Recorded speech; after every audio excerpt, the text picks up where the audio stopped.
The Knight's Tale. Iamp domus potrias, sithis post. Asperagentis prelia, lorigero, etc. And now, Theseus drawing nigh his native land in laurelled car after battling with the Scythian folk, etc. Once, as old histories tell us, there was a duke who was called Theseus. He was lord and governor of Athens, and in his time such a conqueror, that there was no one greater under the sun. Very many a powerful country had he won. What with his wisdom, and his chivalry, he conquered all the land of the Amazons, that once was called Scythia, and wedded the queen Hippolyta, and brought her home with him into his country, with much glory and great ceremony, and also her young sister Emily. And thus with victory and with festivity, I leave this noble duke riding to Athens, and all his host in arms beside him. And certainly, if it were not too long to hear, I would have told you fully the manner, how the reign of Phemeniae was won, by Theseus and by his chivalry, and of the great battle at that time, between Athenians and Amazons, and how Hippolyta was besieged, the fair, bold queen of Scythia, and of the festivity that was at their wedding, and of the storm at her homecoming. But all that matter I must now forego. I have, God knows, a large field to till, and the oxen in my plough are weak. The remnant of the tale is long enough. Also I will not hinder any one of this company. Let every fellow tell his tale in turn. And let's see now who shall win the supper. And where I left off, I will again begin. This duke, of whom I make mention, when he was come almost unto the town, in all his prosperity, and in his most pride, he was aware, as he cast his eye aside, where there kneeled in the highway, a company of ladies, 2 by 2, each after another, clad in black clothes. But such a cry and such a woeful lament they make, that in this world is no living creature that ever heard lamentation such as this, and of this cry they would not ever stop, until they seized the reins of his bridle. What folk are you, who at my homecoming, so disturb my festival with crying? Said Theseus. Have you such great envy of my honor, you, who thus lament and cry? Or who has injured or offended you? And tell me if it may be remedied, and why you are clothed thus in black. The eldest lady of them all spoke, after she had swooned with so deadly a countenance, that it was pitiful to see and hear. She said, Lord, to whom fortune has given victory, and allowed to live as a conqueror, your glory and your honor does not grieve us, but we beseech you for mercy and succor. Have mercy on our woe and our distress.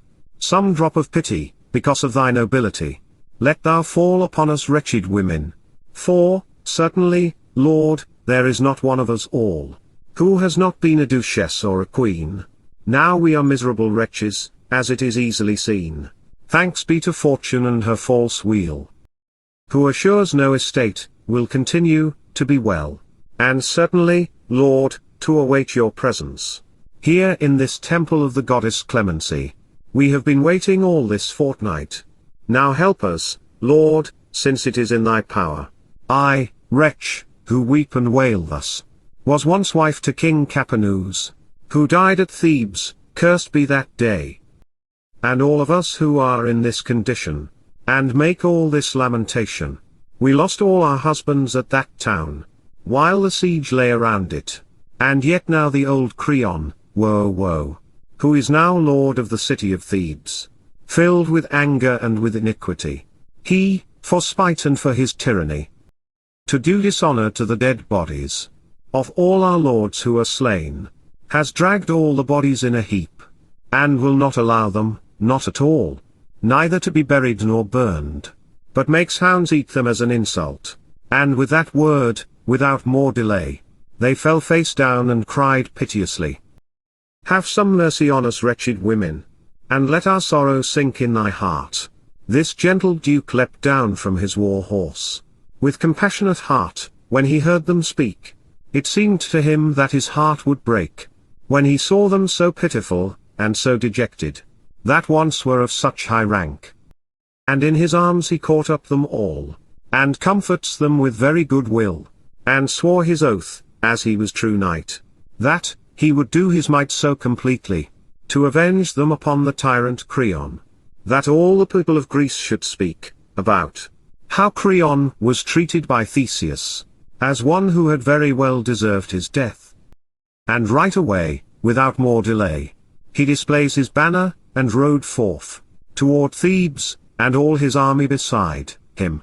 He would not walk nor ride any nearer to Athens, nor take his ease fully half a day, but that night he lay camped on his way, and sent straightway Pelita the queen, and Emily, her beautiful young sister, unto the town of Athens to dwell. And forth he rides, there is no more to tell. The red statue of Mars, with spear and shield, so shines in his large white banner, that all the fields glitter all around. And by his banner is carried his pennon, of very rich gold, in which there was embroidered the Minotaur, which he defeated in Crete.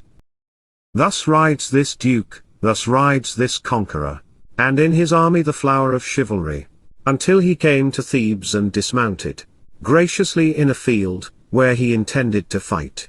But briefly to speak of this thing, with Creon, who was king of Thebes, he fought, and slew him boldly as a knight, in open battle, and put the army to flight. And by assault he won the city afterwards, and tore down both wall and beam and rafter.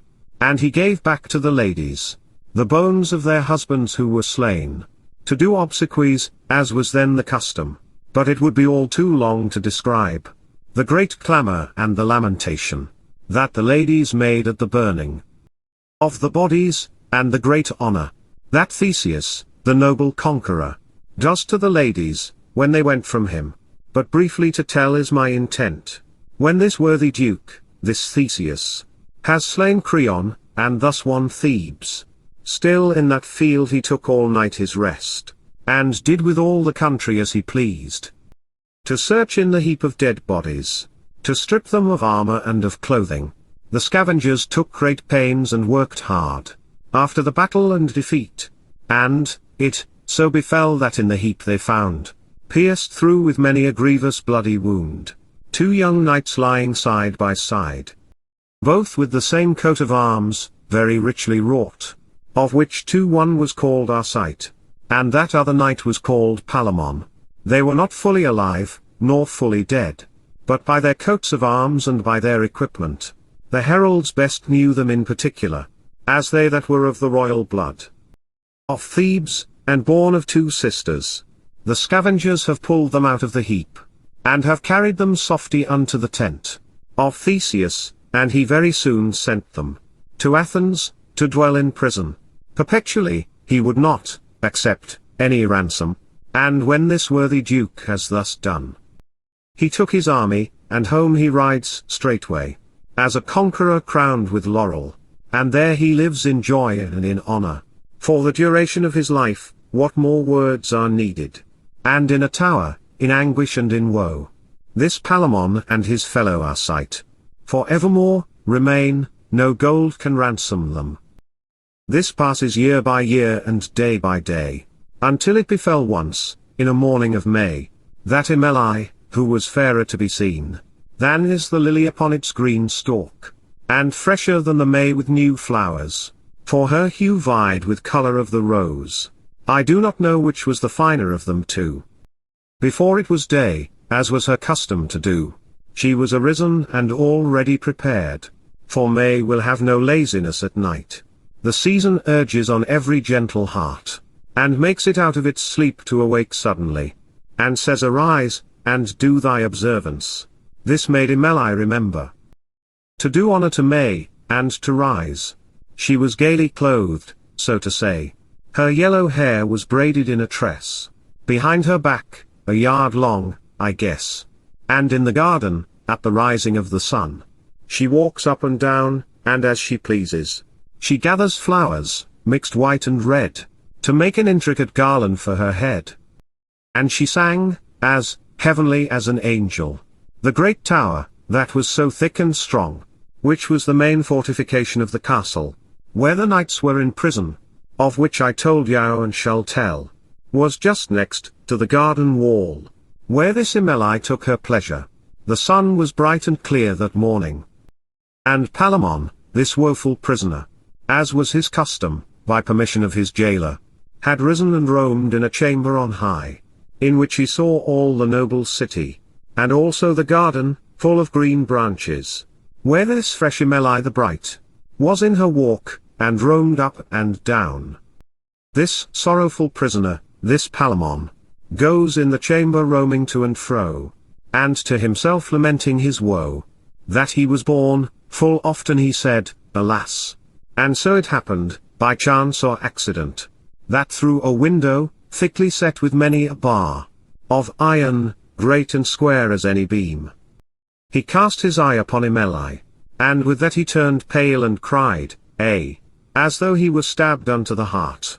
And with that cry our sight immediately leapt up, and said, My cousin, what ails thee? Who art so pale and deadly to look upon? Why didst thou cry out?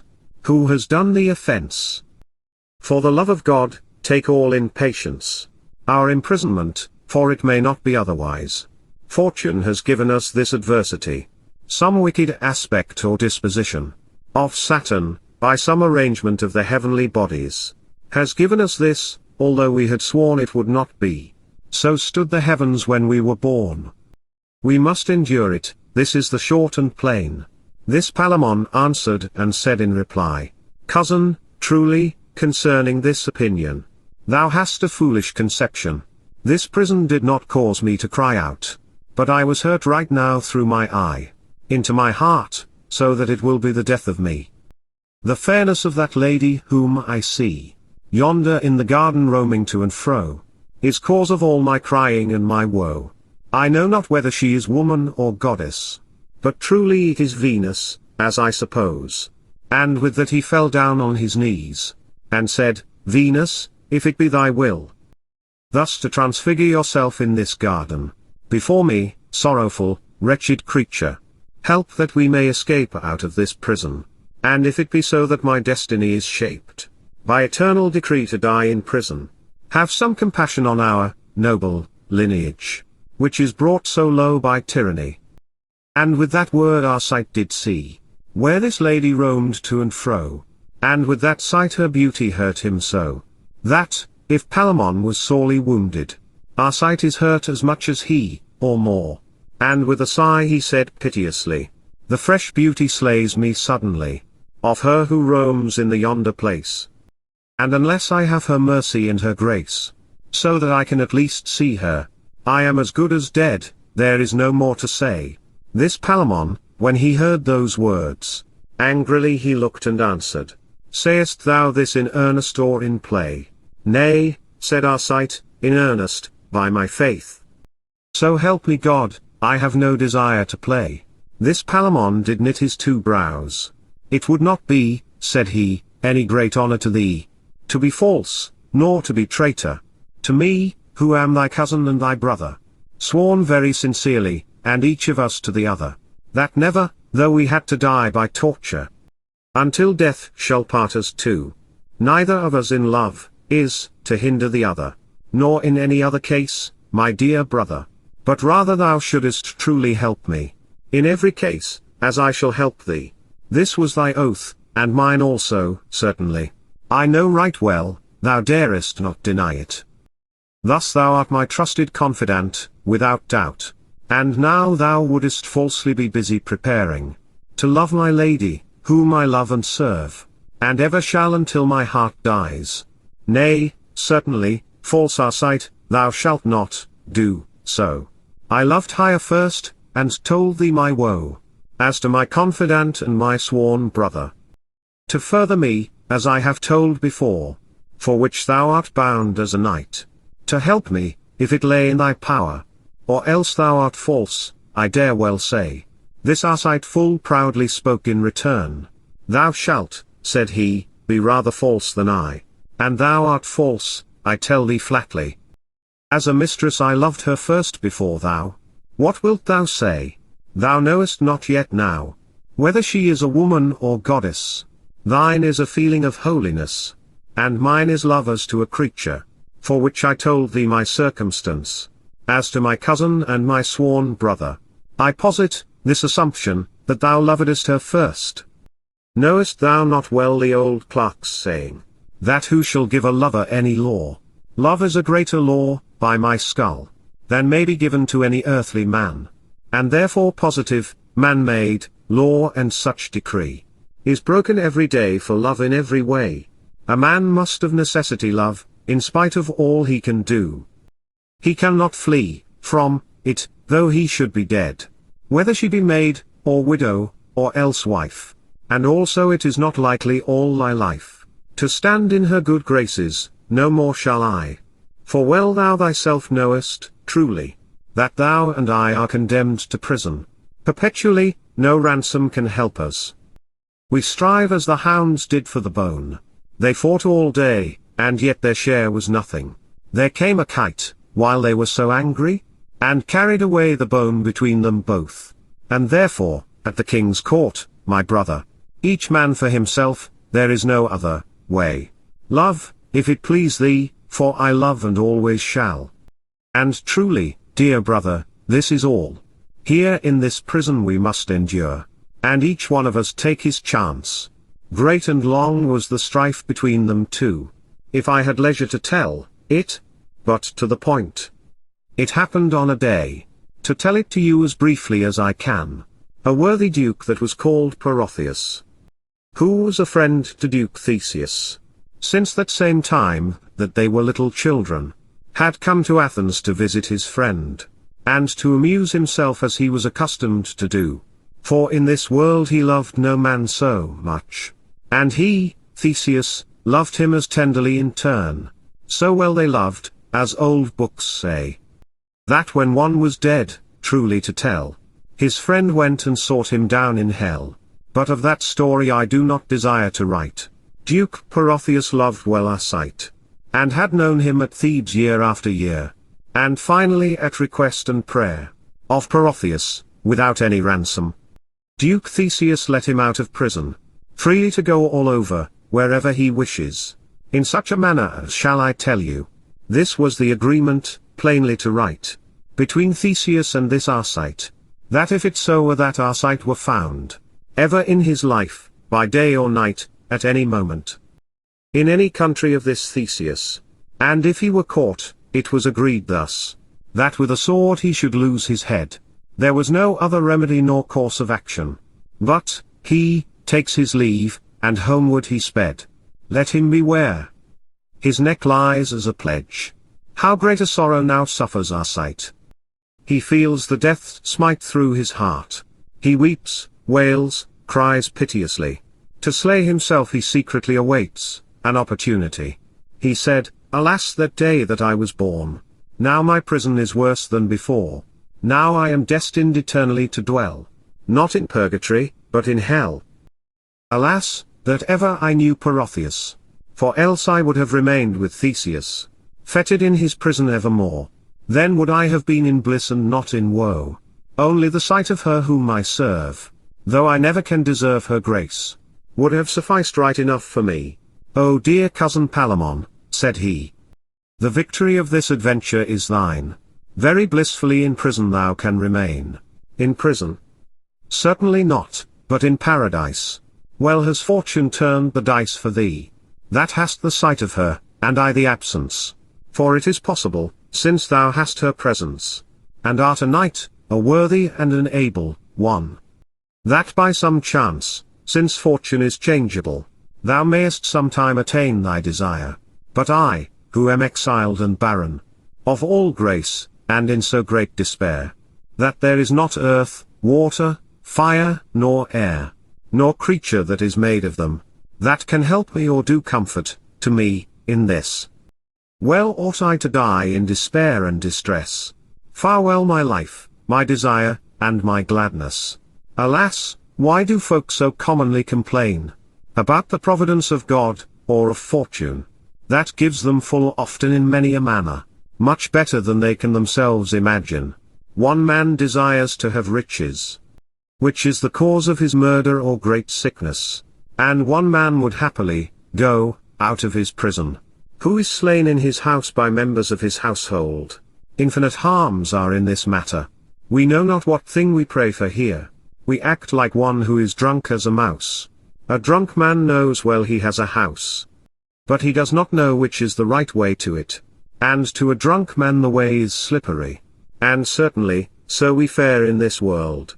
We seek eagerly after felicity, but we go wrong very often, truly. Thus can we all say, and especially I, who supposed and had a firm belief, that if I might escape from prison, then I would have been in joy and perfect well-being. Whereas now I am exiled from my source of happiness. Since I cannot see you, Emeli, I am as good as dead, there is not any remedy. Upon that other side Palamon, when he knew our sight was gone, he makes such sorrow that the great tour resounds with his yowling and clamour. The great fetters themselves on his shins were wet from his bitter, salt tears. Alas, said he, our sight, cousin mine. Of all our strife, God knows, the profit is thine. Thou walkest freely now in Thebes, and thou care little about my woe. Thou mayest, since thou hast wisdom and manhood, assemble all the folk of our family, and make a war so sharp on this city, that by some chance or some treaty, thou mayest have her as lady and as wife, for whom I must of necessity lose my life. For, as by way of possibility, since thou art at thy liberty, free of prison, and art a lord, thy advantage is great, more than is mine, who die here in a cage. For I must weep and wail, while I live, with all the woe that prison may give me, and also with pain that love gives me also, that doubles all my torment and my woe. With that the fire of jealousy started up within his breast, and seized him by the heart, so madly that he was to look upon like the box tree or the ash, dead and cold. Then said he, O cruel gods that govern this world with binding of your eternal word, and write in the table of adamant, hardest of stones, your decision and your eternal decree. Why is mankind more obligated unto you than is the sheep that cowers in the sheepfold? For man is slain exactly like another beast, and dwells also in prison and detention, and has sickness and great adversity, and oftentimes guiltless, indeed. What sort of governance is in this foreknowledge that torments guiltless innocence? And yet this increases all my suffering, that man is bound to his duty, for God's sake, to refrain from his desire, whereas a beast may fulfill all his desire. And when a beast is dead he has no pain, but man after his death must weep and lament. Though in this world he may have had care and woe, without doubt such is the case. The answer to this I leave to theologians. But well I know that great pain is in this world. Alas, I see a serpent or a thief, that has done mischief to many a true man, go at his liberty, and can go where he pleases. But I must be in prison because of Saturn, and also because of Juno, jealous and also mad, who has destroyed well nigh all the blood of Thebes with its wide devastated walls. And Venus slays me on that other side, for jealousy and fear of this our sight. Now will I cease, speaking of Palamon for a little while, and leave him to dwell in his prison still, and of our sight forth I will tell you. The summer passes, and the long nights increase doubly the strong pains, both of the lover and the prisoner. I know not which has the more woeful task. For, briefly to say, this Palamon, is damned perpetually to prison, in chains and in fetters to be dead, and our sight is exiled on threat of losing his head, for evermore, out of that country, nor nevermore shall see his lady. Yea lovers, now I ask this question, who has the worse, our sight or Palamon? That one may see his lady every day, but in prison he must always dwell. That other where he pleases may ride or walk, but he shall see his lady nevermore. Now judge as it pleases you, you who know of such things. For I will tell forth as I began. Explicit prima pars. The first part ends. Sequitur pars secunda. The second part follows. When our sight was come to Thebes, very often each day he grew faint and said, Alas, for he shall never more see his lady. And shortly to conclude, telling all his woe. So much sorrow never had creature, that is, or shall, be, while the world may endure. He is bereft of his sleep, his food, his drink, so that he became lean and dry as is a stick. His eyes sunken and grisly to behold, his hue sickly yellow and pale as cold ashes. And he was solitary, and ever alone, and wailing all the night, making his moan. And if he heard song or instrument, then would he weep, he could not be stopped. So feeble also were his spirits, and so low, and changed so, that no man could know his speech nor his voice, though men heard it. And in his behaviour for all the world he fared, not only like the lover's malady of heroes, but rather like mania, engendered by the melancholic humour in the front lobe, in his imagination. And shortly, all was turned topsy-turvy. Both the physical condition, and also the mental disposition of him, this woeful lover dan our sight. Why should I all day long write of his woe, when he had endured a year or two this cruel torment and this pain and woe, at Thebes, in his country, as I said, upon one night as he laid himself in sleep. It seemed to him, that the winged god Mercury stood before him and commanded him to be merry. His sleep-inducing staff he carried upright in his hand. He wore a hat upon his bright hair. This god was dressed, as he, Arcite, noticed, as he was when he put Argus to sleep, and said to him thus, to Athens shalt thou go, where an end of thy woe is destined for thee. And with that word Arcite awoke and leapt up. Now truly, however sorely it may pain me, said he, I will go to Athens right now, nor shall I refrain for the dread of death, from seeing my lady, whom I love and serve. In her presence I care not if I die. And with that word he picked up a large mirror, and saw that all his colour was changed, and saw his visage all changed to another sort.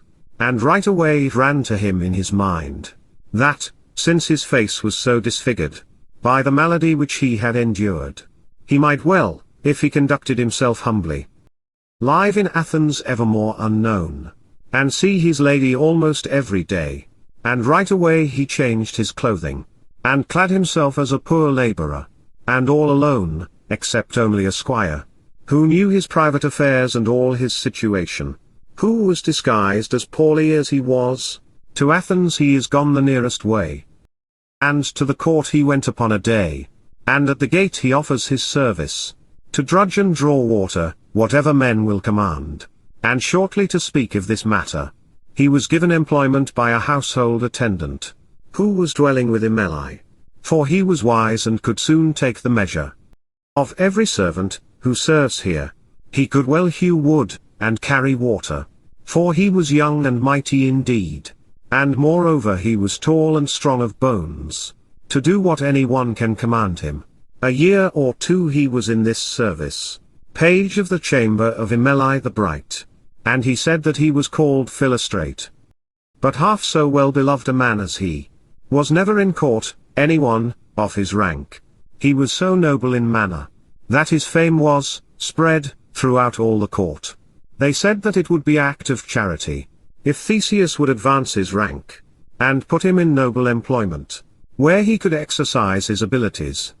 And thus within a short time his fame is sprung, both for his deeds and his good speech, that Theseus has taken him so near, that he has made him a squire of his chamber, and gave him gold to maintain a lifestyle suitable to his rank. And also men brought him out of his country, from year to year, very secretly, his income. But properly and slyly he spent it, so that no man wondered how he acquired it. And 3 years in this manner he led his life, and conducted himself so that, in peace and also in war, there was no man whom Theseus holds dearer. And in this bliss I now leave our sight, and I will speak of Palamon a little. In darkness and horrible and strong imprisonment, these 7 years Palamon has sat, wasted by suffering, what for woe and for distress, who feels double pain and sadness. But Palamon, whom love so afflicts, that he goes mad, out of his wits because of woe, and also moreover he is a prisoner. Perpetually, not just for a year. Who could rhyme in English properly? His martyrdom. In truth it is not I. Therefore I pass on as quickly as I can.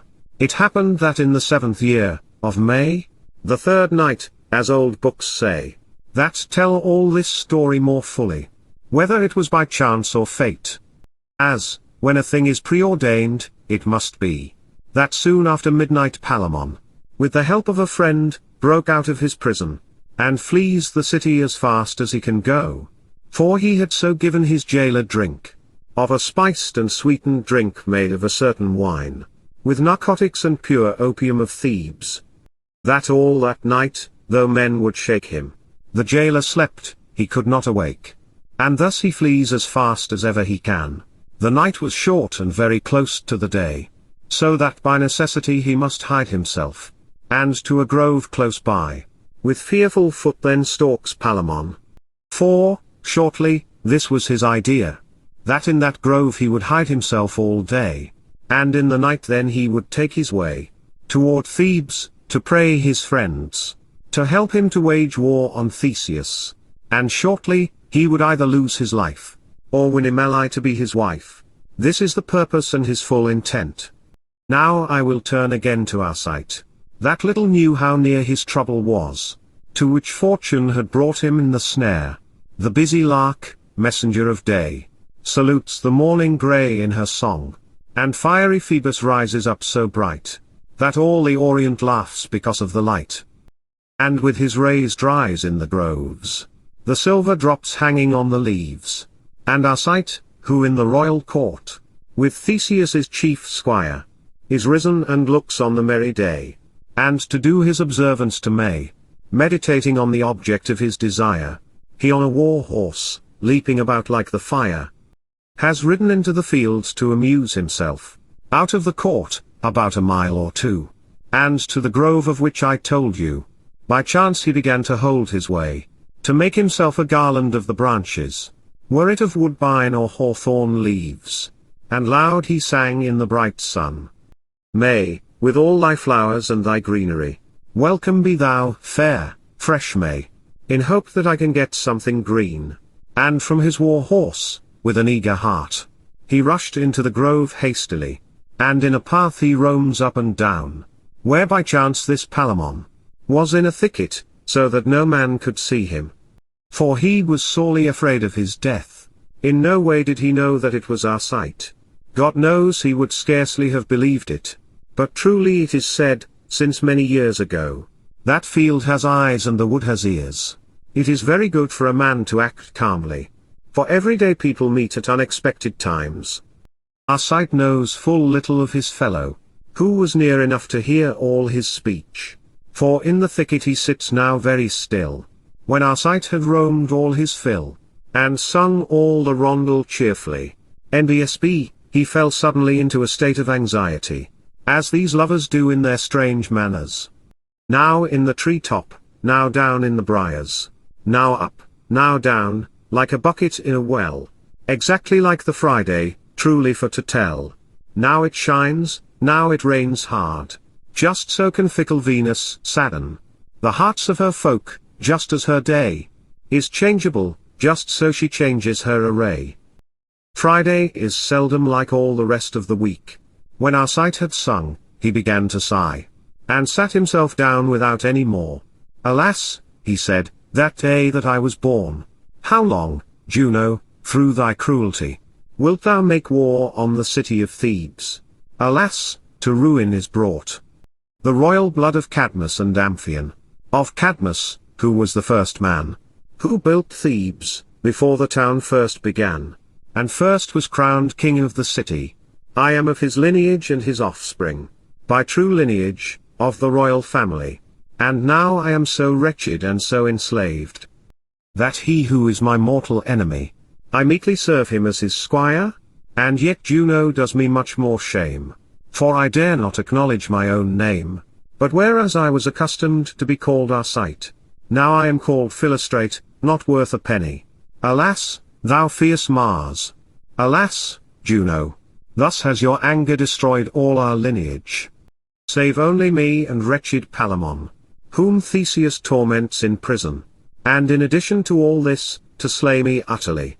Love has his fiery dart so ardently stabbed through my faithful, sorrowful heart, that my death was destined before my first garment was made. You slay me with your eyes, Imeli. You are the cause by which I die.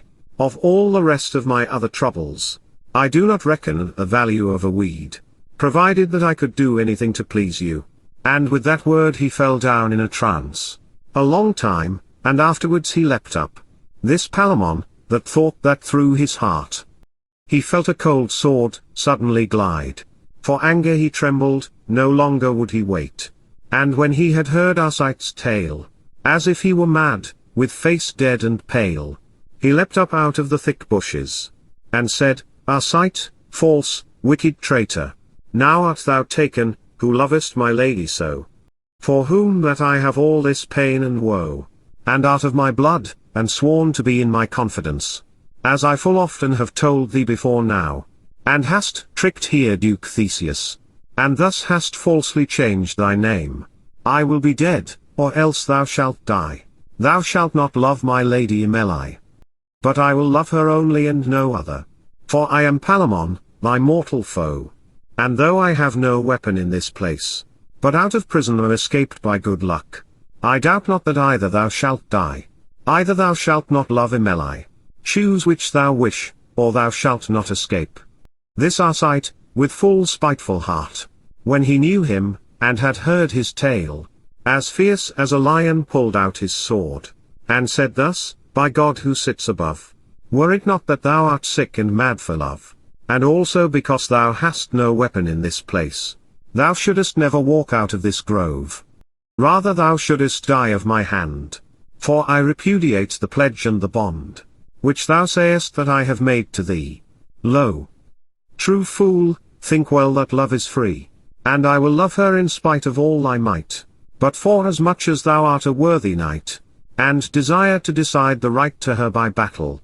Have here my pledge, tomorrow I will not fail, without the knowledge of any other person, but here I will be found as a knight, and bring armor right enough for thee, and choose the best, and leave the worst for me, and food, and drink this night will I bring, enough for thee, and bedclothes for thy bedding.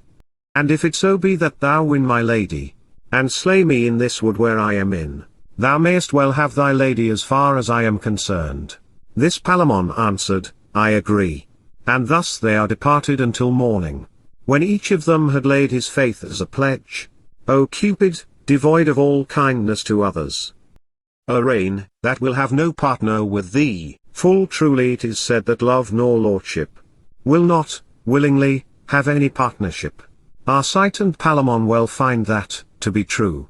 Arcite has ridden immediately into the town, and on the morning, before it was day's light, very secretly he has prepared 2 sets of armor, both sufficient and suitable to decide the battle in the field between them two, and on his horse, alone as he was born, he carries all the armor before him, and in the grove, at time and place set, this Arcite and this Palamon are met.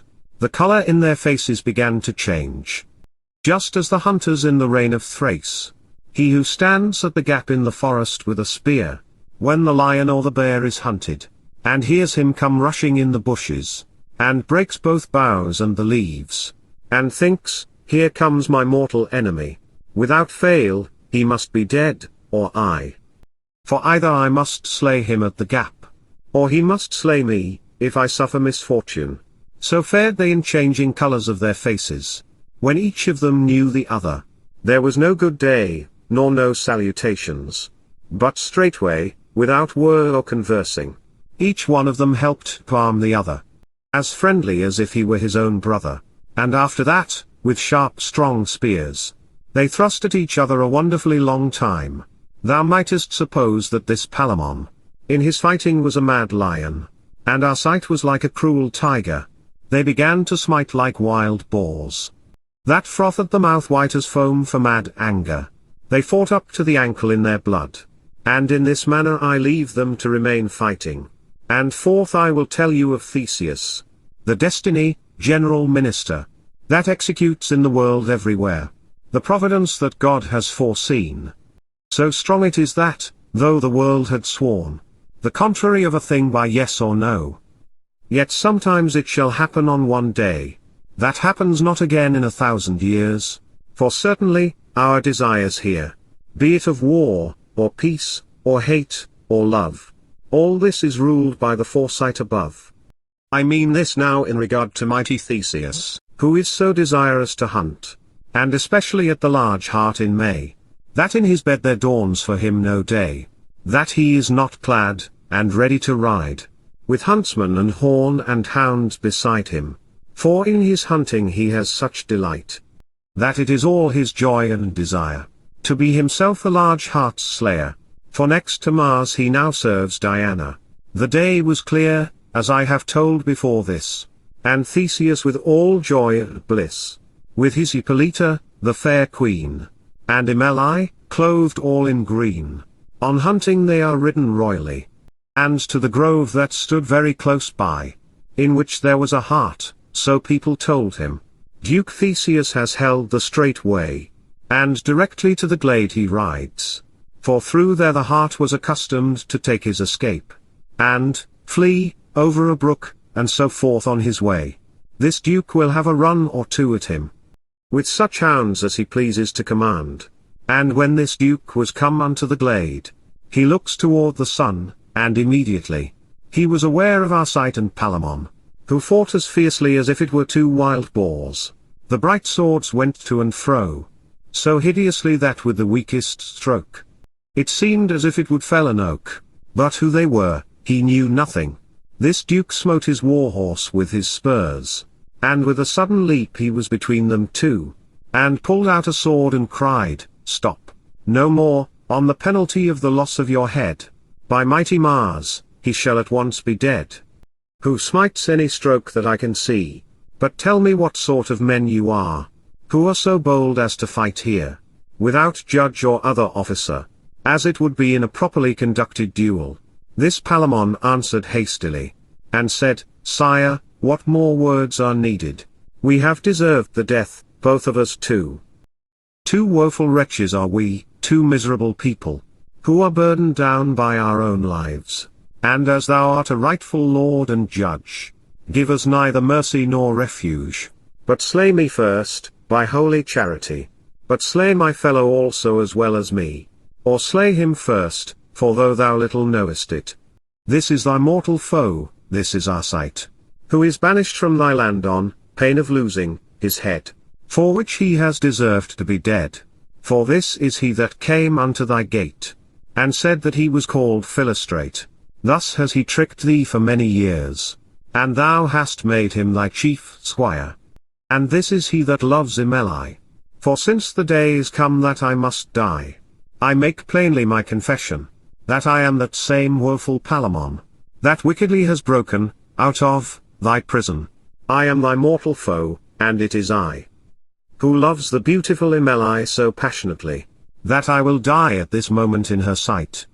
Therefore I ask death and my judicial sentence, but slay my fellow in the same way, for we have both deserved to be slain. This worthy duke answered at once in reply, and said, This is a brief, easy decision. Your own mouth, by your confession, has condemned you, and I will pronounce it. There is no need to torture you with the cord. You shall be dead, by mighty Mars the Red. The queen at once, for true womanliness, began to weep, and so did Emily, and all the ladies in the company. Great pity was it, as it seemed to them all, that ever such a misfortune should occur. For they were gentlemen of high rank, and this debate was for nothing but love, and saw their bloody wounds wide and sore, and all cried, both low-ranking and high, Have mercy, Lord, upon all of us women. And they fall down on their bare knees, and would have kissed his feet where he stood, until at the last his mood was calmed. For pity comes soon to a gentle heart, and though he first for anger shook and trembled, he has considered shortly, in brief, the trespass of them both, and also the cause. And although his anger reproached them for their guilt, yet in his reason he excused them both. As thus, he thought well that every man will help himself in love, if he can, and also deliver himself out of prison. And also his heart had compassion of women, for they weep continually. And in his gentle heart he thought straightway, and softly to himself he said, Fie upon a lord that will have no mercy, but be a lion, both in word and deed, to those who are in repentance and fear, as well as to a proud, spiteful man, who will persist in what he first began. That lord has little sound judgment, that in such cases knows no distinctions, but considers pride and humility equal. And shortly, when his anger is thus gone, he began to look up with bright eyes, and spoke these same words all aloud. The God of love, bless my soul. How mighty and how great a Lord is he. Against his power there avail no obstacles. He may be called a God for his miracles. For he can make, as he pleases, of every heart whatever he wants to devise. Lo, here this Arcite, and this Palamon, who freely were out of my prison, and could have lived royally in Thebes, and know I am their mortal enemy, and that their death lies in my power also, and yet has love, despite anything they could do, brought them both hither to die. Now look, is that not a great folly? Who can be a fool unless he is in love? Behold, for the sake of God who sits above, see how they bleed. Are they not in fine condition? Thus has their Lord, the God of love, paid their wages and their fees for their service. And yet they consider themselves very wise, those who serve love, whatever may happen. But this is yet the best joke of all, that she for whom they have this sport, owes them as much gratitude for this as she owes me. She knows no more of all this passionate business, by God, than knows a cuckoo or a hare. But all must be tried, hot or cold. A man must be a fool, either young or old.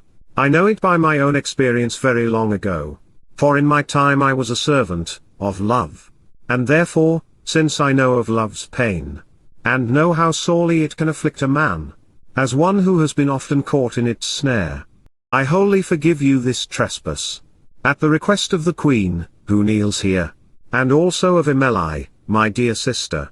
And you must both immediately swear unto me, that you shall never more harm my country, nor make war upon me at any time, but be my friends in all that you can. I forgive you this trespass completely. And they fairly and well swore to him, to do his request, and prayed him to be their Lord and to have mercy. And he grants them his favor, and thus he said, to speak of royal lineage and riches, though she were a queen or a princess, each of you both is worthy, doubtless, to wed when it is time, but none the less, I speak for my sister Emily, for whom you have this strife and jealousy. You know yourself she cannot wed two at once, though you were to fight for evermore. That one of you, whether he likes it or not, he must go whistle in an ivy leaf. This is to say, she cannot now have both, although you be never so jealous nor so angry. And therefore I put you in this situation, that each of you shall have his destiny, as is ordained for him, and listen in what way. Lo, hear what I shall arrange for your fate. My will is this, for flat conclusion, without any arguing. If this pleases you, take it for the best, that each one of you shall go where he pleases, freely, without ransom or resistance. And 50 weeks from this day, more or less, each one of you shall bring 100 knights, armed up for the lists in all respects, all ready to decide the right to her by battle. And this I promise you without fail, upon my word, and as I am a knight, that whichever of you both who has the power, this is to say, that whether he or thou, can with his 100, as I spoke of now, slay his opponent, or drive him out of the lists, then I shall give Emily as wife, to whom fortune gives so good a gift, to win the battle. I shall make the lists in this place, and as God may surely have pity on my soul, I shall be an impartial and true judge. You shall make no other agreement with me, save this, that one of you must be dead or taken. And if it seems to you that this is well said, say your opinion, and consider yourself satisfied. This is your destined end and your conclusion. Who but Palamon looks happy now? Who springs up for joy but our sight? Who could tell, or who could describe in writing, the joy that is made in the place, when Theseus has behaved so graciously? But down on knees went every sort of person, and thanked him with all their heart and might, and especially the Thebans many times. And thus with good hope and with happy heart, they take their leave, and homeward did they ride, to Thebes with his old wide walls. Explicit secunda pars. The second part ends. Sequita pars tertia. The third part follows. I suppose men would consider it negligence if I forget to tell the expenditure of Theseus, who goes about so busily to build the lists royally, that such a noble theatre as it was, I dare well say there was not another such in this world. The circumference was a mile around, walled with stone, and surrounded by a ditch. Round was the shape, in the manner of a circle, full of tiers of seats, the height of 60 paces, that when a man was set on one tier of seats, he did not hinder his fellow from seeing. Eastward there stood a gate of white marble, westward just such another on the opposite side. And shortly to conclude, such a place was none in earth, constructed in so little time. For in the land there was no skilled man, who knows geometry or arithmetic, nor painter, nor carver of images, that Theseus did not give him food and wages, to make and devise the theatre, and to do his rite and sacrifice. He has eastward, upon the gate above, in worship of Venus, goddess of love, had made an altar and a chapel, and on the westward gate, in memory of Mars, he has made just such another, that cost fully a cartload of gold. And northward, in a turret on the wall, of white alabaster and red coral, a chapel, rich to look upon, in worship of Diana of chastity, has Theseus had made in noble style. But yet had I forgotten to describe the noble sculpture and the portraits, the shape, the appearance, and the figures, that were in these three chapels. First in the temple of Venus canst thou see, wrought on the wall, full piteous to behold, the broken sleeps, and the cold sighs, the sacred tears, and the lamenting, the fiery strokes of the desiring, that love's servants endure in this life, the oaths that assure their covenants, pleasure and hope, desire, foolhardiness, beauty and youth, mirth, riches, charms and force, lies, flattery, expenditures, attentiveness, and jealousy, who wore a garland of yellow marigolds, and a cuckoo sitting on her hand, feasts, musical instruments, dance-songs, dances, desire and festivity, and all the details of love, which I recounted and shall recount, were painted in sequence on the wall, and more than I can make mention of.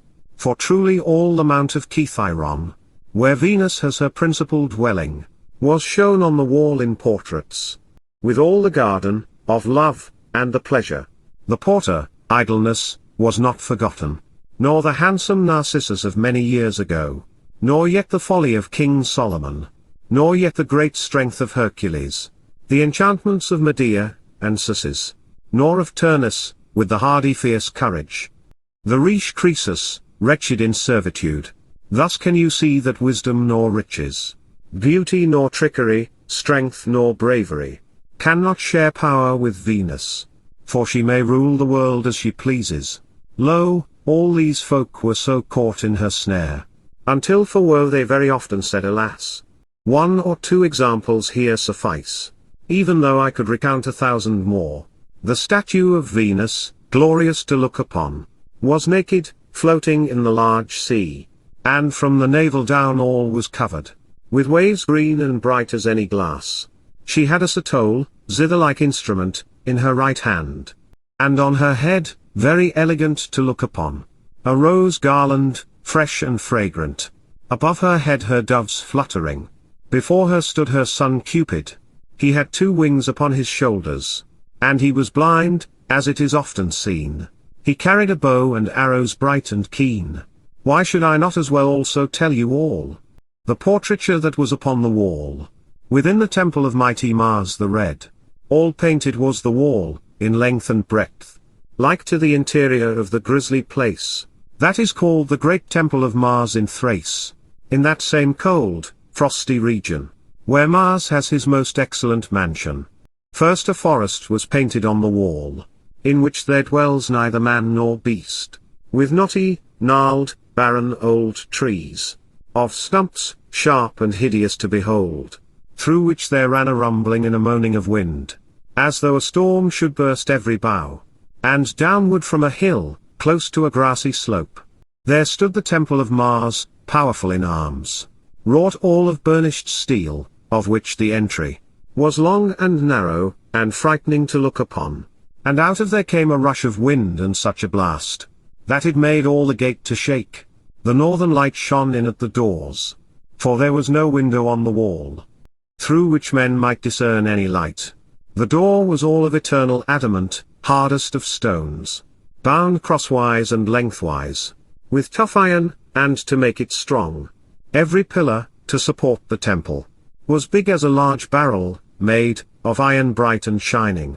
There I saw first the malicious plotting of felony, and all the scheming, the cruel anger, red as any glowing coal, the picked purse, and also the pale fear, the smiler with the knife under the cloak, the stable burning with the black smoke, the treason of the murdering in the bed, the open war, all covered with blood from wounds, strife, with bloody knife and sharp menacing, all full of creaking was that sorry place. There yet I saw slayer of himself there. His heart blood has bathed all his hair, the nail driven in the top of the head at night, the cold death, with mouth gaping upwards. Amidst the temple sat misfortune, with grief and sorry countenance. Yet I saw madness, laughing in his rage, armed discontent, alarm, and fierce violence. The corpse in the woods, with its throat cut, 1,000 slain, and not killed by the plague. The tyrant, with his prey taken by force. The town destroyed, there was nothing left. Yet I saw burned the ships dancing on the waves, the hunter killed by the wild bears, the sow devouring the child right in the cradle, the cook scalded, despite his long-handled spoon. Nothing concerning the evil influence of Mars was forgotten. The wagon driver run over by his wagon, he lay down full low under the wheel. There were also, of those influenced by Mars, the barber, and the butcher, and the smith, who forges sharp swords on his anvil, and all above, painted in a tower, I saw Conquest, sitting in great honor, with the sharp sword over his head, hanging by a thin thread of twine. Depicted was the slaughter of Julius, of great Nero, and of Antonius. Although at that same time they were unborn, yet was their death depicted before then, by menacing of Mars, according to the horoscope. So was it shown in that portraiture, as is depicted in the stars above. Who shall be slain or else dead for love? Suffices one illustrative tale in old histories. I cannot recount them all even if I desired to. The statue of Mars stood upon a chariot, armed, and looked as grim as if he were mad. And over his head there shine 2 figures of stars, that are called in books, that one Puella, that other Rubius. This god of arms was arrayed thus. A wolf stood there before him at his feet, with red eyes, and he ate of a man. With subtle brush was depicted this story, in reverence of Mars and of his glory. Now to the temple of Diana the chaste. As briefly as I can, I will hasten myself to tell you all the description. The walls are painted all over, with scenes of hunting and of modest chastity. There I saw how woeful Callisto, when Diana was angry with her, was turned from a woman into a bear, and after she was made the North Star. Thus was it painted, I can tell you no more. Her son is also a star, as one can see. There I saw Daphne, turned into a tree. I mean not the goddess Diana, but Penas' daughter, who is called Daphne. There I saw Actaeon changed into a hart, for vengeance that he saw Diana all naked. I saw how his hounds have caught him, and devoured him, because they did not know him. Yet was painted a little further on, how Atalanta hunted the wild boar, and Meleager, and many more others. for which Diana wrought him care and woe. There I saw many another wonderful story, the which I do not desire to call to mind. This goddess sat full high on a hart, with small hounds all about her feet, and underneath her feet she had a moon. Waxing it was and should wane soon. Her statue was clothed in yellowish green, with bow in hand and arrows in a quiver. She cast her eyes down full low, where Pluto has his dark region. A woman in childbirth was before her, but because her child was so long unborn, very piteously did she call on Lucina, and said, "Help, for thou canst do so, best of all." He who made it well knew how to paint in a lifelike manner. With many a florin he bought the paints. Now these lists are made, and Theseus, who at his great cost thus prepared the temples and the theatre in all respects.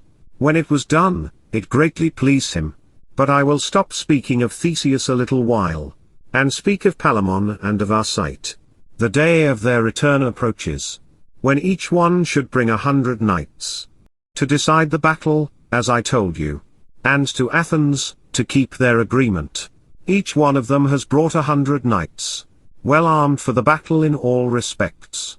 And surely many a man there believed that never, since the world began, to speak of knighthood of, the deeds of, their hand, as far as God has made sea or land, was not of so few so noble a company.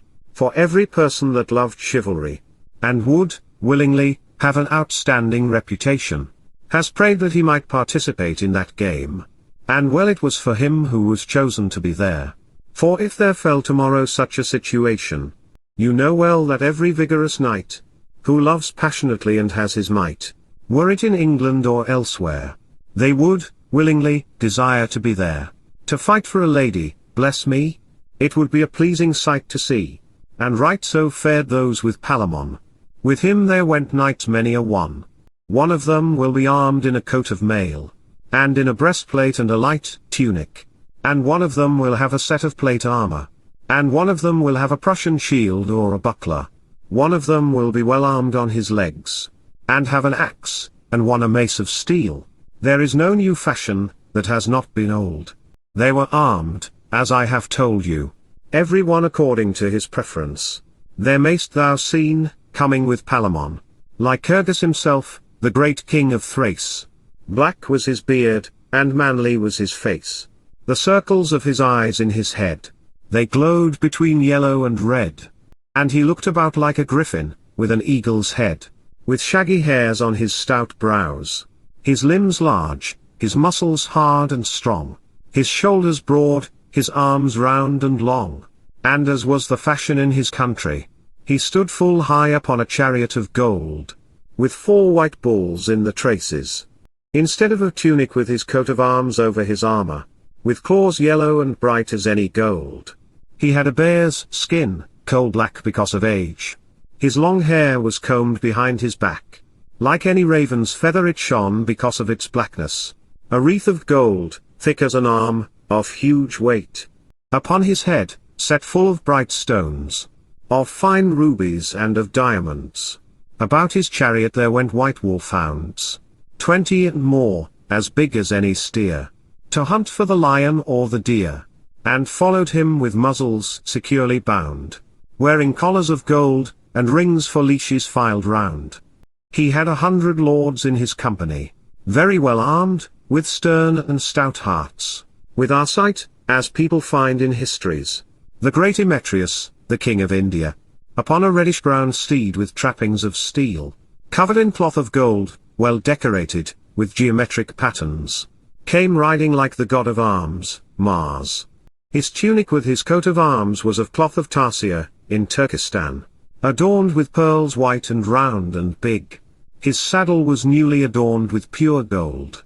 A short cloak hanging upon his shoulder, brimful of rubies red as sparkling fire. His curly hair like rings was run, fashioned, and that was yellow, and glittered like the sun. His nose was high, his eyes bright lemon yellow, his lips round, his color was ruddy. A few freckles were sprinkled in his face, between yellow and somewhat mingled with black. And as a lion he cast about his look. I reckon his age at 25 years. His beard had well begun to spring. His voice was like a trumpet thundering. Upon his head he wore of green laurel a garland, fresh and pleasing to look upon. Upon his hand he carried for his delight a tame eagle, white as any lily. He had 100 lords with him there, all armed, except for their heads, in all their equipment, very richly in every detail. For trust well that dukes, earls, kings, were gathered in this noble company, for love and for the benefit of chivalry. About this king there ran on all sides full many a tame lion and leopard. And in this manner these lords, one and all, are come to the city on the Sunday, about 9 a.m., and in the town dismounted. This Theseus, this duke, this worthy knight, when he had brought them into his city, and provided them lodging, each one according to his rank, he feasts them, and does such great labor, to entertain them and do them all honor, that people still believe that the wit of no man, of any rank, could do better. The music, the service at the feast, the great gifts to every one, the rich adornment of Theseus' palace, nor who sat first nor last upon the dais, what ladies are fairest or best in dancing, or which of them can dance best and sing, nor who speaks most feelingly of love, what hawks sit on the perch above, what hounds lie down on the floor. I now make no mention of all this, but speak only of the substance that seems to me the best. Now comes the point, and listen if you please. The Sunday night, before day began to spring, when Palamon heard the larks sing, although it was not day by 2 hours, yet sang the lark, and Palamon right then, with pious heart, and with a noble disposition, he rose to go on his pilgrimage, to the blessed gracious Cytherea, I mean Venus, honorable and worshipful, and in her planetary hour he walks forth slowly, unto the lists where her temple was, and down he kneels, and with humble expression, and painful heart he said, as you shall hear, fairest of the fair, O lady mine, Venus, daughter to Jove and spouse of Vulcan, thou maker of joy of the mount of Cithaeron, for that same love thou hadst to Adonis, have pity on my bitter, smarting tears, and take my humble prayer to thy heart. Alas! I do not have any language to tell the effects nor the torments of my hell. My heart cannot reveal my harms. I am so befuddled that I cannot say anything. But mercy, Lady bright, who knowest well my thought and seest what harms I feel, consider all this and have pity upon my pain, as surely as I shall for evermore, according to my power, as much as I can, be thy true servant, and make war always against chastity. I make that my vow, providing you help me. I care not to boast of arms, nor do I ask to have victory tomorrow, nor renown in this case, nor vain glory, nor fame for deeds of arms proclaimed everywhere. But I would have fully possession of Emily, and die in thy service. Find thou the manner how and in what way. I care not if it may better be, to have victory over them, or they over me, so that I have my lady in my arms. For though it be true that Mars is god of arms, your power is so great in heaven above, that if you please, I shall well have my love. I will worship thy temple evermore, and on thy altar, whether I ride or walk, whatever I do, I will do sacrifice and kindle fires. And if you will not do so, my lady sweet, then I pray thee, tomorrow with a spear, that Arcite stab me through the heart. Then I care not, when I have lost my life, though Arcite win her to be his wife. This is the substance and goal of my prayer. Give me my love, thou blessed dear lady.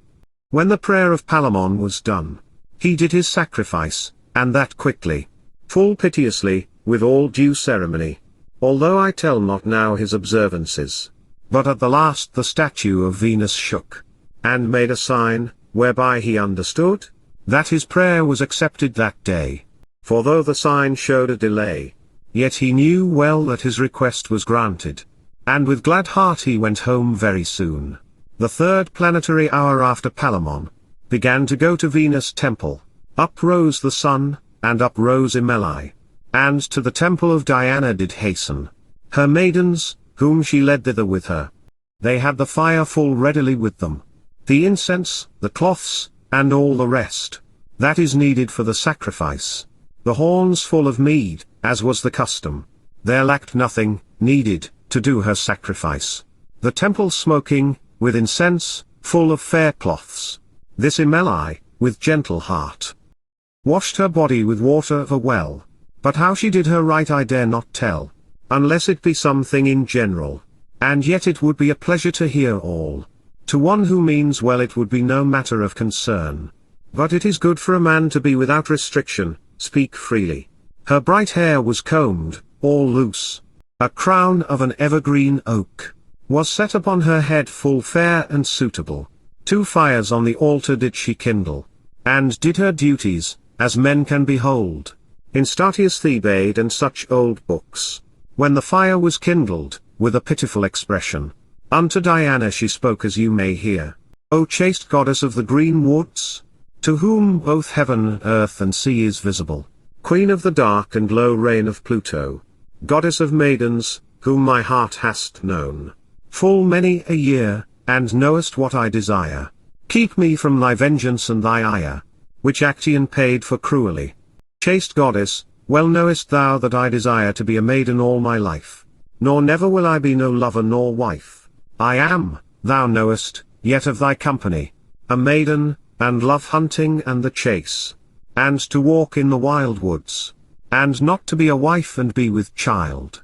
I do not desire to know company of man. Now help me, lady, since you can and know how. For those 3 forms that thou hast in thee, and Palamon, that has such love to me, and also Arcite, who loves me so painfully. This grace I pray thee and ask no more. Send love and peace between them 2.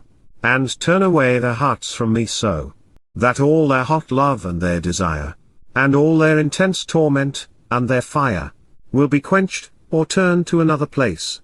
And if it so be thou wilt not do me grace, or if my destiny is shaped so, that I must by necessity have one of them 2, send me him who most desires me. Behold, goddess of clean chastity, the bitter tears that fall on my cheeks, since thou art maiden and guardian of us all, thou care for and well conserve my maidenhood. And while I live, as a maiden I will serve thee.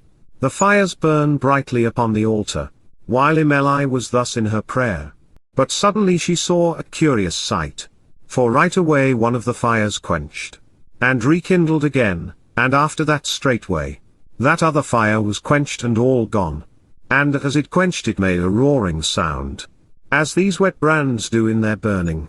And at the brand's end, the fire ran out straightway, as if it were many bloody drops, for which so sorely frightened was Emily, that she was well nigh mad and began to cry.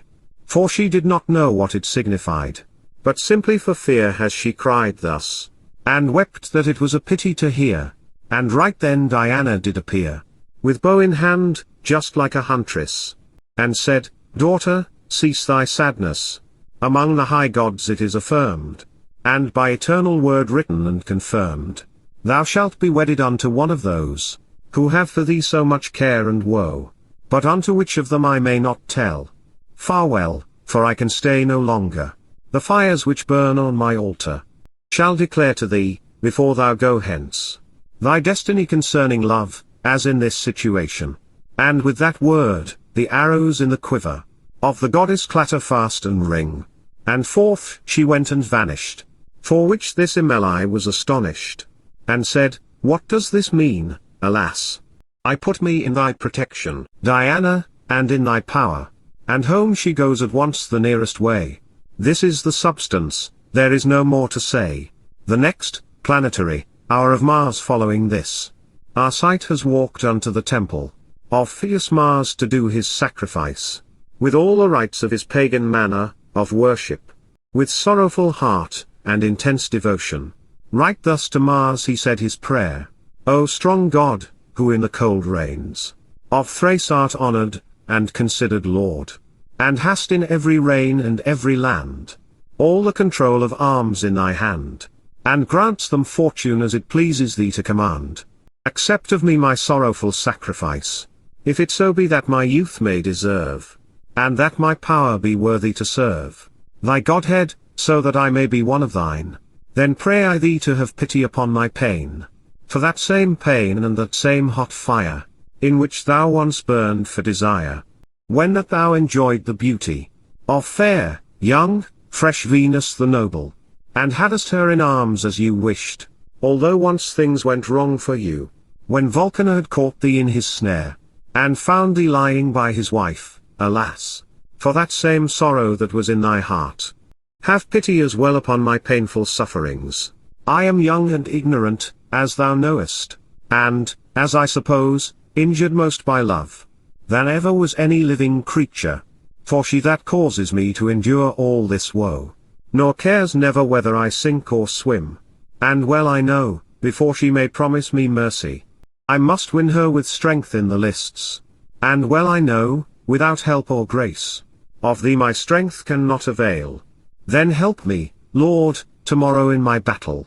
For that same fire that once burned thee, as well as that same fire now burns me, and bring it about so that I have victory tomorrow. Mine be the labor, and thine be the glory. I will most honor thy most excellent temple, over any place, and always most labor, in thy pleasure and in thy strong crafts. And in thy temple I will hang my banner, and all the arms of my company, and evermore, until that day I die. Eternal fire I will provide before thee, on your altar. And also I will bind myself to this vow. My beard, my hair, that hangs long down, that never yet felt injury, of razor nor of shears, I will give thee, and be thy true servant while I live. Now, Lord, have pity upon my painful sorrows. Give me victory, I ask of thee no more. The prayer of Arcite the strong stopped. The rings that hung on the temple door, and also the doors, clattered very fast, of which Arcite was somewhat afraid. The fires upon the altar burned, so brightly, that it began to illuminate all the temple. A sweet smell the ground at once yielded up, and Arcite immediately raised up his hand, and he cast more incense into the fire, with more other rites, and at the last, the statue of Mars began to wring its coat of mail, and with that sound he heard a murmuring, very low and faint, that said thus, Victory, for which he, Arcite, gave to Mars honor and glory, and thus with joy and hope to farewell. Arcite at once is gone unto his lodging, as happy as a fowl is for the bright sun, and right away such strife there is begun, because of that same grant, in the heaven above, between Venus, the goddess of love, and Mars, the stern god powerful in arms, that Jupiter was hard put to stop it, until the pale Saturn the hostile, who knew so many of old adventures, found in his old experience a plan, that he full soon has pleased every side. As is truly said, old age has a great advantage. In old age is both wisdom and experience. One can outrun the old but not outwit them. Saturn anon, to stop strife and fear, although it is against his natural disposition.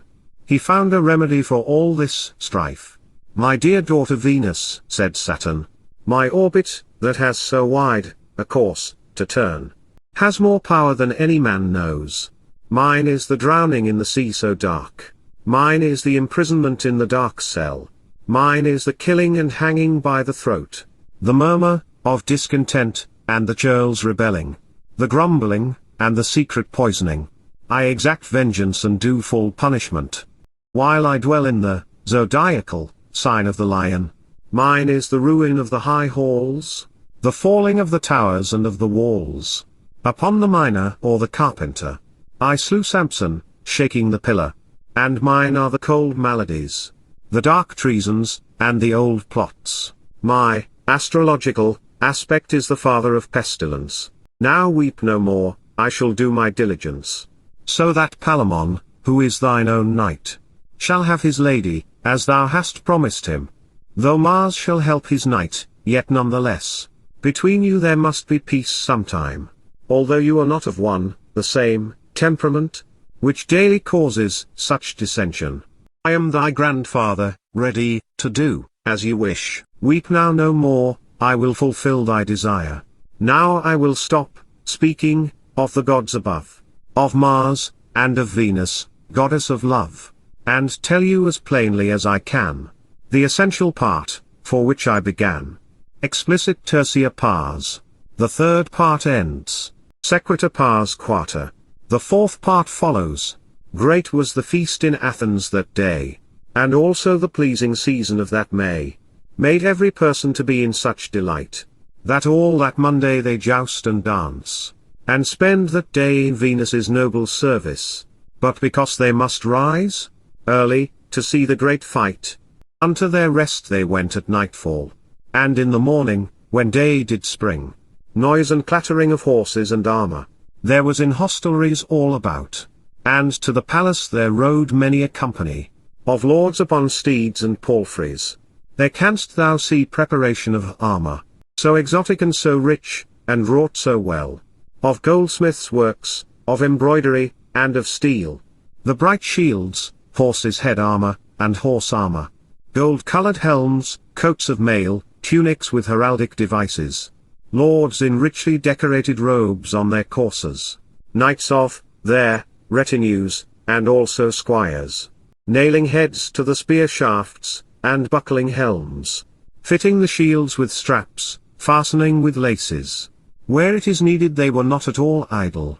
The steeds, frothing on the golden bridles, gnawing, and fast the armourers also, with file and hammer are spurring to and fro. Yeomen on foot, and foot soldiers many a one, with short staves, thick as they can go, pipes, trumpets, kettle drums, bugles, that blow bloody sounds in the battle. The palace full of people everywhere.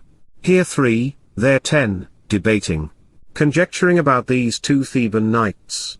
Some said thus, some said it shall be so. Some held with him with the black beard, some with the bald, some with the thickly haired. Some said he looked grim, and he would fight. He has a battle axe of 20 pounds of weight. Thus was the hall full of conjecturing. Long after the sun began to rise, the great Theseus, who was awakened of his sleep, by the music and noise that was made, remained yet in the chamber of his rich palace, until the Theban knights, both equally honored, were fetched into the palace. Duke Theseus was set at a window, arrayed exactly as if he were a god on a throne. The people pressed thither full soon, in order to see him, and to do great reverence, and also to hear his command and his decision. A herald on a scaffold made a hoe, until all the noise of people was done.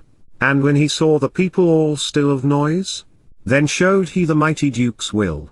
The Lord has of his great sound judgment considered that it would be destruction to gentle blood to fight in the manner of mortal battle now in this undertaking. Wherefore, to arrange matters so that they shall not die, he will modify his previous plan. No man therefore, upon punishment of loss of life, no sort of arrow, nor battle axe, nor short knife, send into the lists or bring there, nor short sword, to stab with piercing point. May no man neither draw, nor bear it by his side, and no man shall ride at his opponent more than one course with a sharply honed spear. Let him thrust, if he wishes on foot, to defend himself. And he who is at a disadvantage will be taken, and not slain, but be brought unto the stake. That shall be placed on either side. But thither he must go, by force, and remain there. And if so happen that the chieftain be taken, on either side, or else should slay his opponent, the tournament shall last no longer. God give you success. Go forth and lay on fast. With long sword and with mace fight your fill. Go now on your way, this is the Lord's will. The voice of people touched the heaven. So loudly they cried with merry voices. God save such a Lord, that is so good. He desires no destruction of blood. Up go the trumpets and the melody, and to the lists rides the company, in battle array, throughout all the city, hung with cloth of gold, and not with serge. Fully like a lord this noble duke did ride. These 2 Thebans upon either side. And after rode the queen and Emily. And after that another company, one after another, according to their rank. And thus they pass throughout the city. And they come to the lists in good time.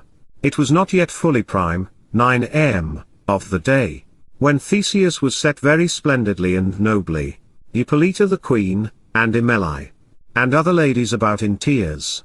Unto the seats press all the crowd, and westward, through the gates under Mars.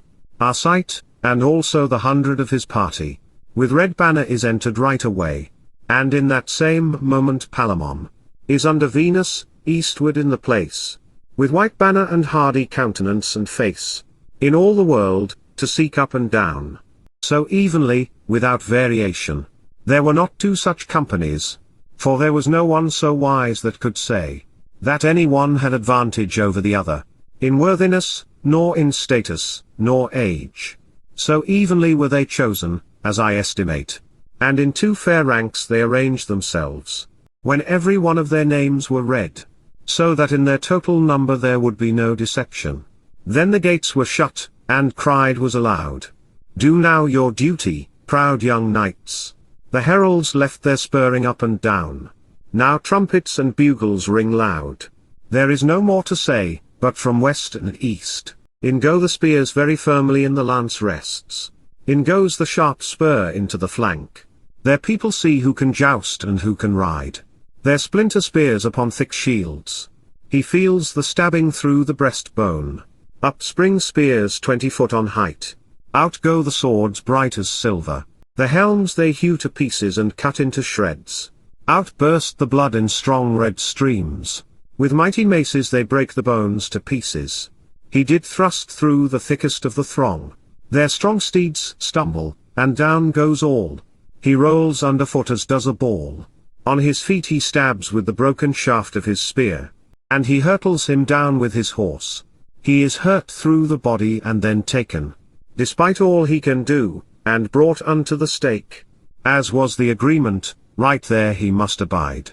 Another on that other side is led away. And for a while Theseus makes them rest, to refresh themselves and drink, if they wish. Many times these two Thebans have met together, and, each, wrought woe to his opponent. Each has unhorsed the other of them too.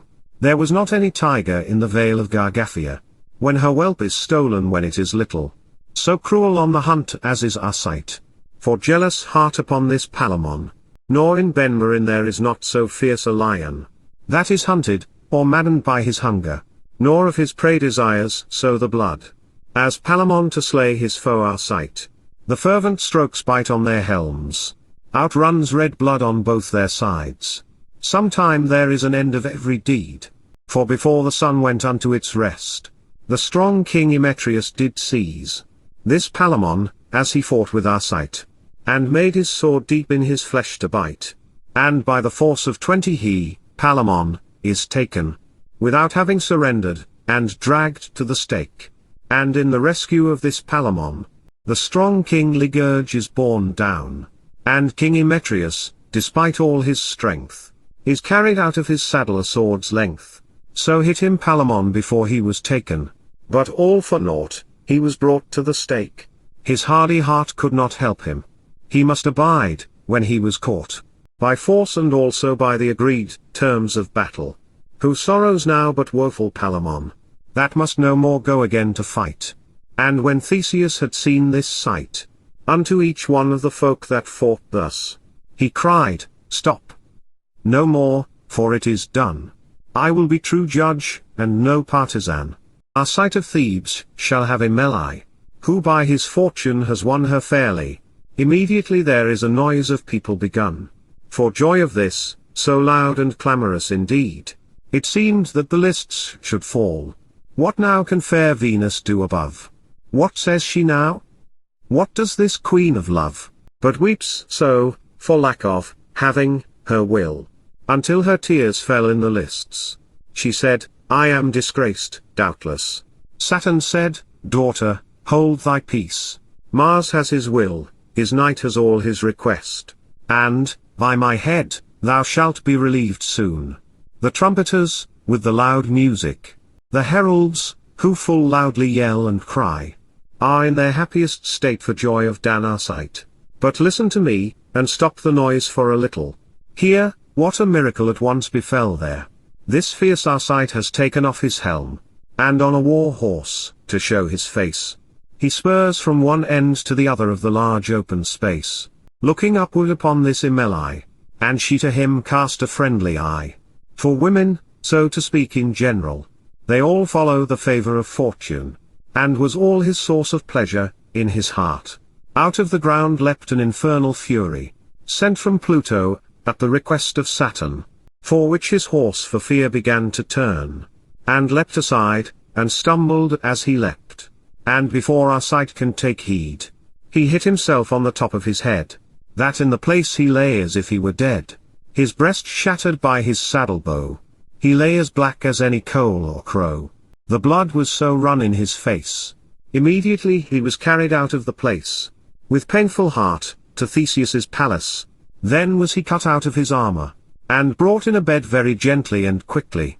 For he was yet conscious and alive, and always crying for Emily.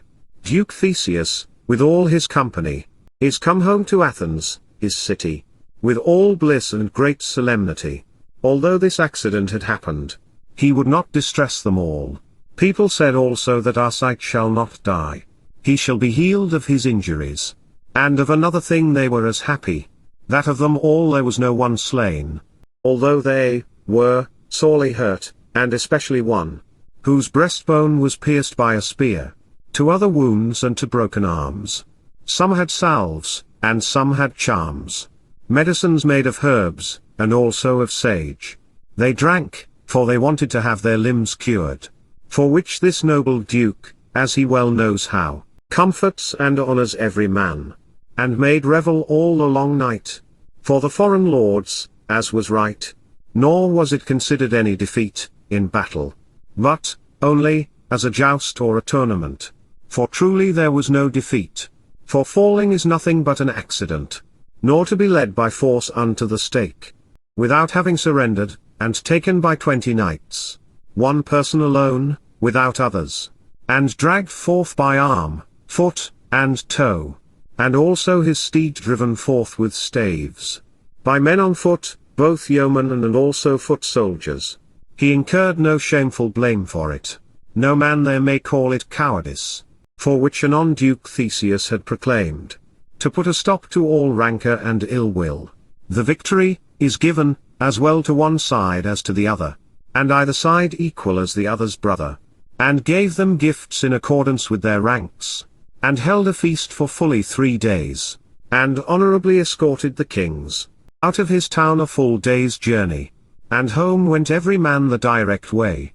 There was no more but farewell, have good day. Of this battle I will write no more, but speak of Palamon and of Arcite.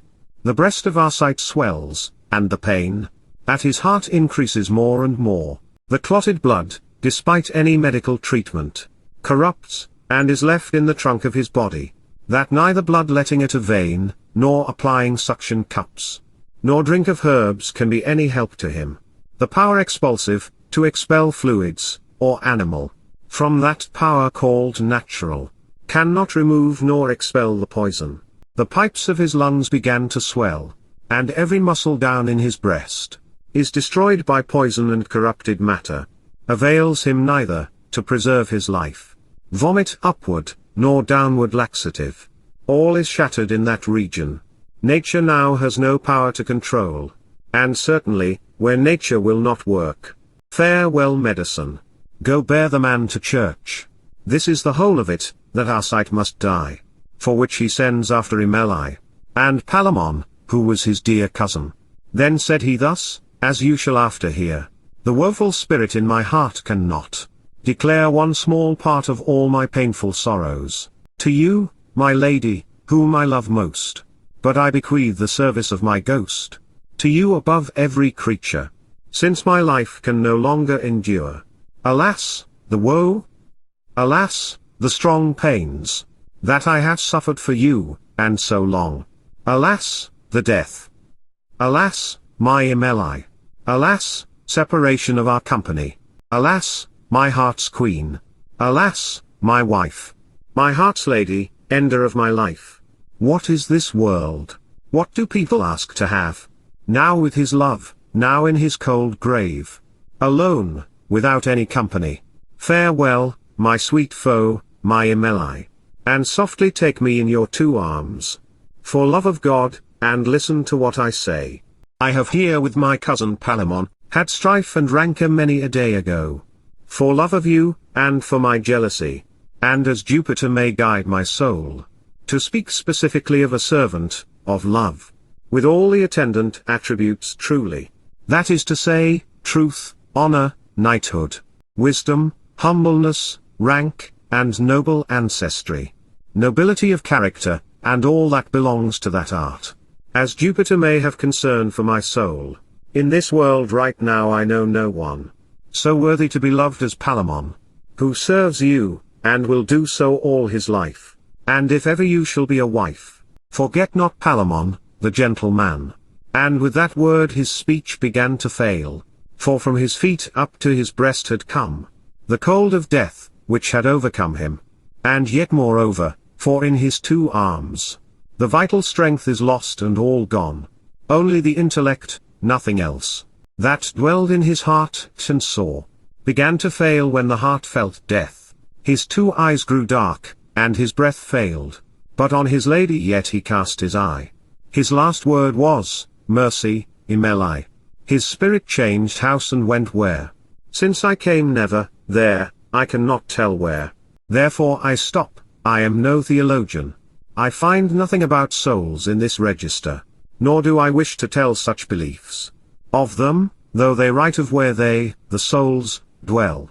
Our sight is cold, may Mars guide his soul. Now will I speak forth of Emily. Emily shrieked, and Palamon howls. And Theseus immediately took his sister, swooning, and carried her away from the corpse. What helps it to waste the whole day, to tell how she wept both evening and morning? For in such cases women have such sorrow, when their husbands are gone from them, that for the most part they so sorrow, or else fall in such illness, that at the last certainly they die. Infinite are the sorrows and the tears of old folk and folk of tender years, in all the town for the death of this Theban.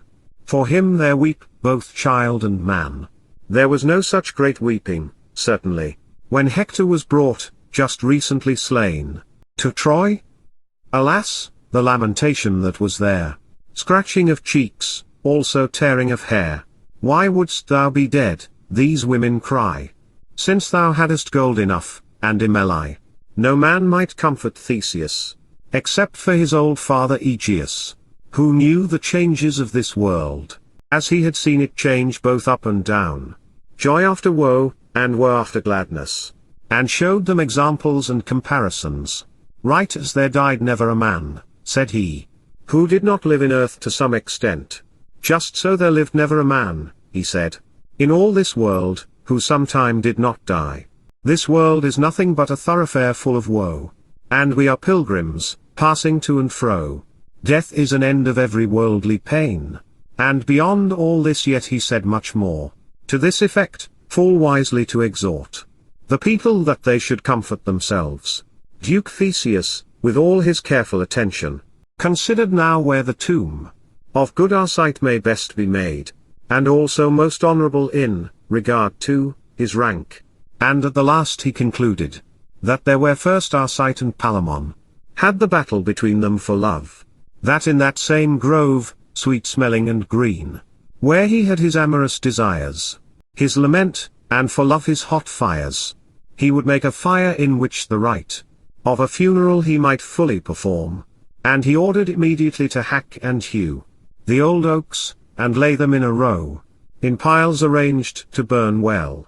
His officers with swift feet they run, and ride quickly at his commandment. And after this, Theseus has sent for a bier, and it all overspread with cloth of gold, the richest that he had, and of the same material he clad Arcite. Upon his hands he had white gloves, also on his head a crown of green laurel, and in his hand a sword full bright and keen. He laid him, with the face bare, on the bier. Therewith he wept that it was a pity to hear, and in order that all the people should see him. When it was day, he brought him to the hall, that resounds with the crying and the sound. Then came this woeful Theban Palamon, with waving beard and rough hair sprinkled with ashes, in black clothes, all sprinkled with tears, and, excelling others in weeping, Emily. the most pitiful of all the company. In order that the ritual should be the more noble and rich in its degree, Duke Theseus had 3 steeds brought forth, that were equipped with trappings of steel all glittering, and covered with the coat of arms of Don Arcite. Upon these steeds, that were large and white, there sat folk, of which one carried his, Arcite's, shield. Another held his spear upright in his hands. The third carried with him his Turkish bow. Of pure gold was the quiver and also the fittings.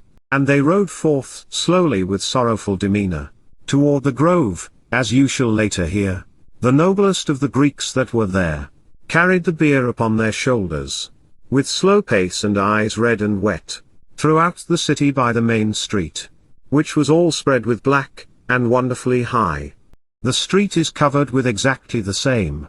Upon the right hand went old Aegeus, and on that other side Duke Theseus, with vessels of pure gold in their hands, all full of honey, milk, and blood, and wine.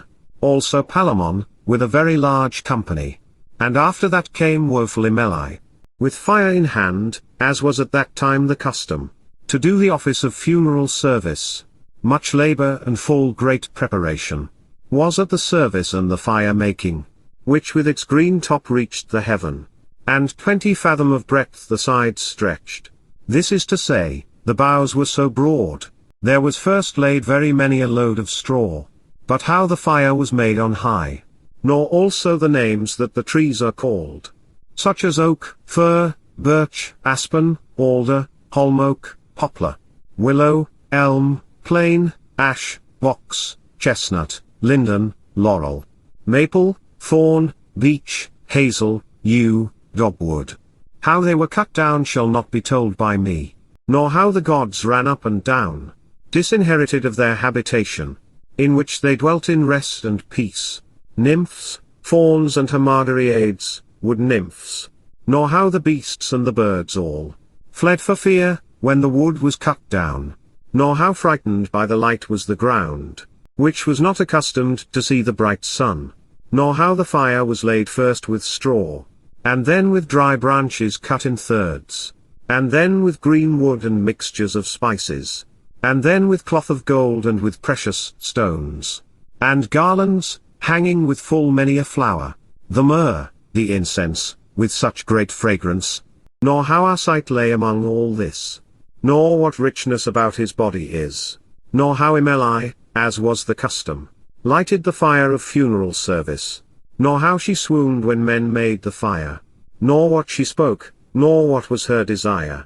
nor what jewels men threw in the fire, when the fire was great and burned fast, nor how some threw their shields, and some their spears, and of their vestments, which they wore, and cups full of wine, and milk, and blood, into the fire, that burned as if it were mad, nor how the Greeks, with a huge company, thrice ride all the fire about, upon the left hand, with a loud shouting, and thrice with their spears clattering, and thrice how the ladies did cry, and how Emeli was led homeward, nor how Arcite is burned to cold ashes, nor how that wake was held, all that same night, nor how the Greeks play the funeral games I care not to say, who wrestles best, naked with oil anointed, nor who bore him best, in any difficulty.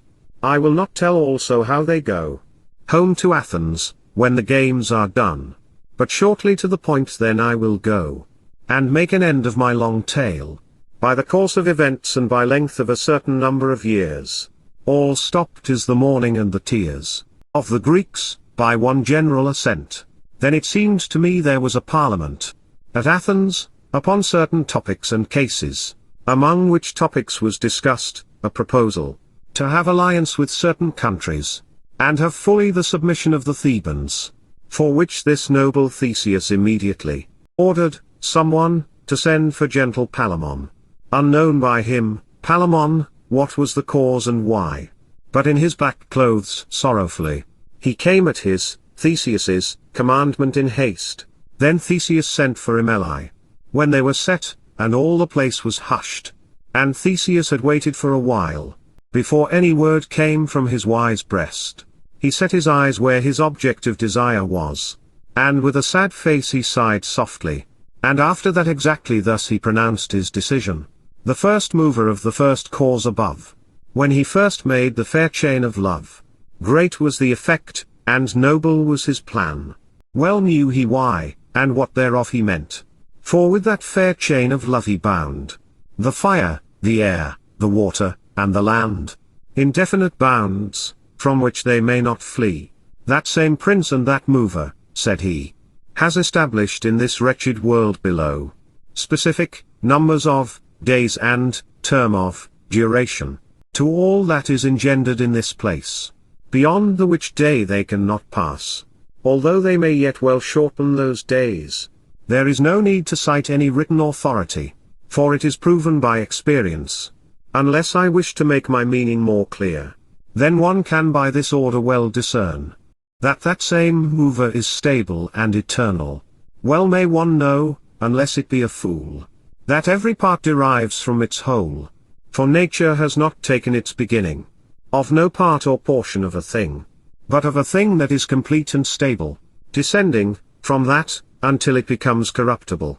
And therefore, by his wise foresight, he has so well established his plan, that types of being and natural processes shall endure, for a set time, one after another, and not eternally, without any lie. This thou canst understand and plainly see. Lo, the oak, that is so slow to mature, from the time that it first begins to spring, and has so long a life, as we may see, yet at the last the tree is wasted away.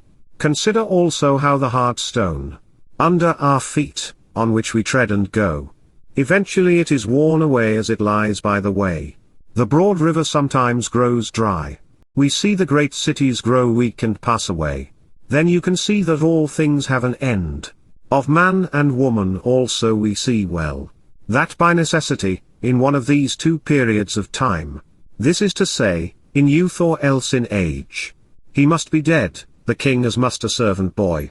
One in his bed, one in the deep sea, one in the large field, as people can see. Nothing helps there, all goes that same way. Then may I say that all things must die. What causes this but Jupiter, the king, who is prince and cause of all things, causing all to return to its own origin, from which it is derived, to tell the truth, and against this no living creature, of any rank, is helped by striving. Then is it wisdom, as it seems to me, to make virtue of necessity, and take it well what we may not escape, and namely that which is due to us all. And whoever complains in any way, he does folly, and is rebel to him that can rule all. And certainly a man has most honor to die in his time of excellence and flower, when he is sure of his good name. Then he has not done his friend, nor himself, any shame, and his friend ought to be more pleased with his death, when his breath is yielded up with honor, than when his name is faded because of age. For all forgotten is his knightly prowess. Then is it best, for a worthy fame, to die when he has the most fame. The contrary of all this is wilfulness. Why do we complain, why do we have sadness? That good Arcite, flower of chivalry, is departed with all due honor, out of this foul prison of this life. Why do his cousin and his wife complain here, of the welfare of him, who loved them so well? Can he show them his gratitude? Nay, God knows, not a bit. They offend both his soul and themselves as well. And as yet they may not change their desires. What can I conclude of this long argument? But after woe I advise us to be merry, and thank Jupiter for all his grace. And before we depart from this place, I advise that we make of two sorrows one perfect joy, lasting evermore. And look now, where most sorrow is herein, there will we first amend and begin. Sister, said he, this is my full intention, with all the advice of my parliament here. That gentle Palamon, your own knight, who serves you with will, heart, and might, and ever has done so since you first knew him, that you shall of your grace have pity upon him, and take him for husband and for lord. Lend me your hand, for this is our decision. Let your womanly pity now be seen. He is a king's brother's son, indeed, and even if he were a poor young knight, since he has served you so many a year, and has had for you such great adversity. It must be taken in account, believe me, for gentle mercy ought to prevail over justice. Then said he thus to Palamon the knight, I suppose little preaching is needed here, to make you assent to this thing. Come near, and take your lady by the hand. Between them was made right away the bond. That is called matrimony or marriage, by all the council and the baronage, and thus with all bliss and festivity, Palamon has wedded Emily. And God, who has made all this wide world, send him his love who has dearly paid for it. For now is Palamon in complete happiness, living in bliss, in riches, and in health. And Emily loves him so tenderly, and he serves her so gently, that never was there any word between them, of jealousy or any other vexation. Thus ends Palamon and Emily. And God save all this fair company. Amen. Here is ended the neat's tale.